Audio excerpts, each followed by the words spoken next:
आध्यात्मिक त्रिवेणी त्रिपदा गायत्री है। उसके 3 चरण मिलकर त्रिवेणी संगम बनता है। पर ब्रह्म का निरूपण करते हुए इन्हें ईश्वर की 3 सर्वोच्च विशेषता सत, चित, आनंद कहा गया है। मानव जीवन में उसकी झांकी सत्यम, शिवम, सुंदरम के रूप में होती है। इनका अधिक विस्तृत तत्व कर्म योग, ज्ञान योग और भक्ति योग है। पंडित श्री राम शर्मा आचार्य जी। पुस्तक का नाम महाप्रज्ञा की साधना एवं ब्रह्म वर्चस्व की सिद्धि। पुस्तक परिचय। क्या है वह क्रम जिसके द्वारा सिद्ध पुरुष बना जा सकता है और अपना व्यक्तित्व उस स्तर का बनाया जा सकता है जिसके द्वारा वे विभूतियाँ स्वयमेव खिंची चली आती हैं, जिन्हें रिद्धि सिद्धि के नाम से जाना जाता है। उपासना द्वारा ईश्वर संपर्क से आत्मबल का संवर्धन, आत्मबल के संवर्धन से सुव्यवस्थित और परिष्कृत जीवन से प्रखरता, प्रामाणिकता और प्रतिभा की प्राप्ति, प्रखरता से आकर्षण, जन सम्मान और सहयोग, जन सम्मान से पग पग पर सफलताएं, सफल व्यक्ति का प्रसन्न रहना और प्रगति करना, क्रम पर बढ़ती हुई भौतिक समृद्धियों और आत्मिक विभूतियों का सहज संपादन, विभूतिवान का जीवन लक्ष्य की पूर्णता प्राप्त करना, यही वह क्रम है जो सिद्धियां प्राप्त करवाता है। पुस्तक के कुछ प्रश्न। हमारी महान सांस्कृतिक परंपरा में यज्ञ कर्म को ऐसी प्रमुखता क्यों मिली? एक शरीर दूसरे शरीर से क्या काम ले सकता है? मृत्यु का भय किसे नहीं होगा?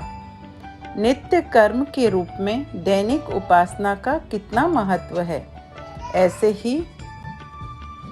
ऐसे ही कुछ प्रश्नों का उत्तर लेकर आपके समक्ष प्रस्तुत है एक लघु पुस्तक जो महाप्रज्ञा गायत्री की साधना को विस्तार से समझाती है।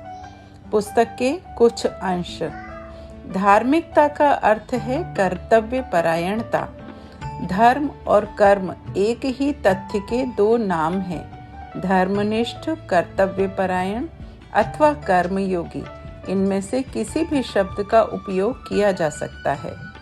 आध्यात्मिकता अर्थात अपने आप के संबंध में जानकारी, अपने लिए श्रेयस्कर मार्ग का चयन, विवेकपूर्ण रीति नीति का निर्धारण।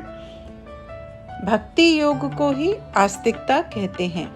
ईश्वर की आस्था प्रकारांतर से कर्म फल व्यवस्था पर विश्वास करवाती है।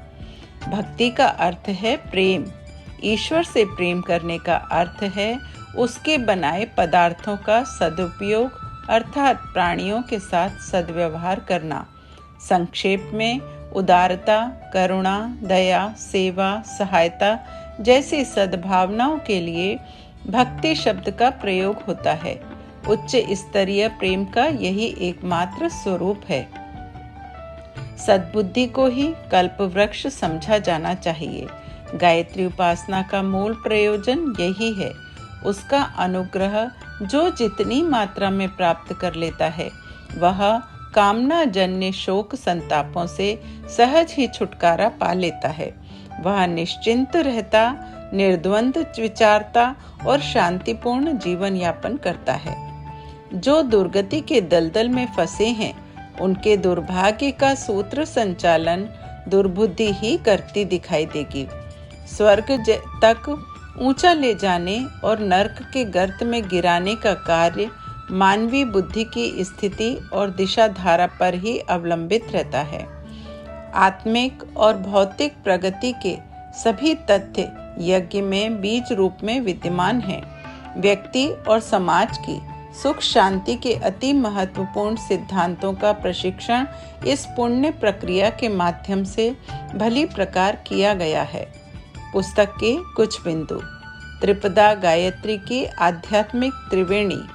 गायत्री उपासना से अर्जित 3 दिव्य विभूतियाँ, गायत्री और ब्रह्म वर्चस्व, भारतीय धर्म के सांस्कृतिक माता पिता गायत्री और यज्ञ।